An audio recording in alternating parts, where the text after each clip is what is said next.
৮৩ বছর বয়সে বাবা হলেন আল পাচিনো। ফুটফুটে এক পুত্র সন্তানের জন্ম দিয়েছেন তার ২৯ বছরের বান্ধবী নূর আল-ফাল্লাহ। চতুর্থবার বাবা হওয়ার খবরে আপ্লুত স্কারফেস তারকা। বিস্তারিত থাকছে ডেস্ক রিপোর্টে। আল পাচিনোর বর্তমান প্রেমিকা নূরের সঙ্গে তার বয়সের পার্থক্য ৫৪ হলেও তা বাধা হয়ে দাঁড়ায়নি তাদের সম্পর্কে। যদিও বাবা হওয়ার খবর নাকি প্রথমেই বিশ্বাস করতে চাননি পাচিনো। নূরের গর্ভে যে তারই সন্তান রয়েছে সে খবর নিশ্চিত করতে বান্ধবীকে পিতৃত্ব পরীক্ষার পরামর্শ দেন হলিউড তারকা। অবশেষে ৮৩ বছর বয়সে বাবা হলেন আল পাচিনো। শেষ বয়সে এসেও নতুন ইনিংস শুরু করলেন হলিউড তারকা। ফুটফুটে এক পুত্র সন্তানের জন্ম দিয়েছেন আলের ২৯ বছরের বান্ধবী নূর আল-ফাল্লাহ। অভিনেতা তার পুত্রের নাম রেখেছেন রোমান পাচিনো। যদিও প্রেমিকার সঙ্গে ৩০ বছর এক কন্যা এবং ১৮ বছর বয়সী যমজের বাবা আল পাচিনো। অবশ্য এখনো পর্যন্ত নিজের কোনো বান্ধবী বা প্রেমিকাকেই বিয়ে করেননি অস্কার জয়ী অভিনেতা।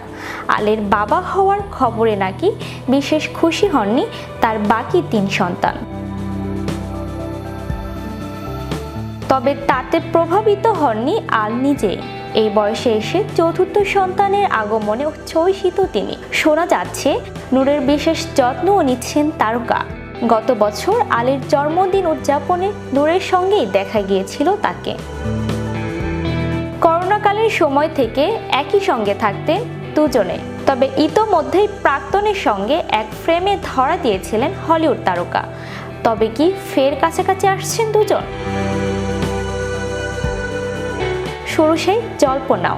৯০ দশকের শেষ দিক থেকেই হলিউড অভিনেত্রী বেভারলি ডি অ্যাঞ্জেলার সঙ্গে সম্পর্কে ছিলেন আল পাচিনো। ৫-৬ বছরের সম্পর্কে যমজ সন্তানের জন্ম দেন যুগল। তবে বিয়ের পথে হাঁটেননি আল ও বেভারলি। ২২ বছরের যমজ সন্তানকে নিয়ে পরিবার তাদের। সম্প্রতি বেভারলি ও ২ সন্তানের সঙ্গে সময় কাটান আল পাচিনো। বাবার চতুর্থ সন্তানের আগমনের খবরে নাকি মোটেই খুশি হননি আলের ২২ বছরের যমজ সন্তান। শোনা যাচ্ছে মনোমালিন্য দূর করতেই নাকি বেভারলি ও ২ সন্তানের সঙ্গে সময় কাটিয়েছেন আল পাচিনো। নিজের সন্তান হওয়ার খবর নাকি ১১ সপ্তাহ পর্যন্ত আলকে জানাননি নূর। আল হয়তো সেই খবর শুনেই খুশি হবেন না, সেই আশঙ্কা থেকেই নাকি এই সিদ্ধান্ত নিয়েছিলেন তিনি। চতুর্থ সন্তানের জন্য তিনি কখনো প্রস্তুত ছিলেন না ঠিকই, তবে তার মতে এটা সুন্দর একটা অনুভূতি। সোনালী ইসলাম, বিশ্ব বাংলা 24, বিনোদন ডেস্ক।